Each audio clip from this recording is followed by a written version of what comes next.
بسم اللہ الرحمن الرحیم۔ حضرت عمر رضی اللہ تعالی عنہ نے شیطان کو کشتی میں پچھاڑ دیا۔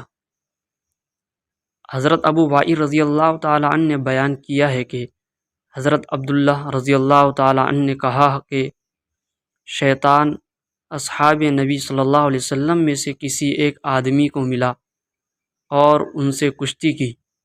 مسلمان نے اسے پچھاڑ دیا اور اس نے انگوٹھے کو کاٹا تو شیطان نے کہا کہ مجھے چھوڑ دے، میں تجھے ایسی آیت سکھاتا ہوں کہ ہم شیاطین میں سے جب کوئی اس کو سنتا ہے تو پیٹھ پھیر کر بھاگ جاتا ہے۔ تو ان صحابی نے اسے چھوڑ دیا، مگر شیطان نے اس آیت کے سکھانے سے انکار کر دیا، تو پھر ان میں کشتی ہوئی۔ مسلمان نے اسے پھر پچھاڑ دیا اور اس کا انگوٹھا دبا دیا اور کہا کہ وہ آیت بتا دے۔ اس نے انکار کر دیا کہ وہ آیت سکھائے گا۔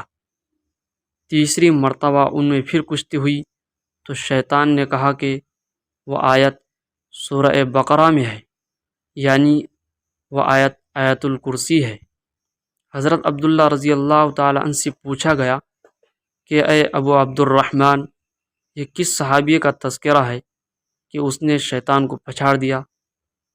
تو حضرت ابو عبد الرحمن نے فرمایا کہ سوائے حضرت عمر رضی اللہ تعالی عنہ کے وہ کون ہو سکتا ہے جو شیطان کو پچھاڑ دے۔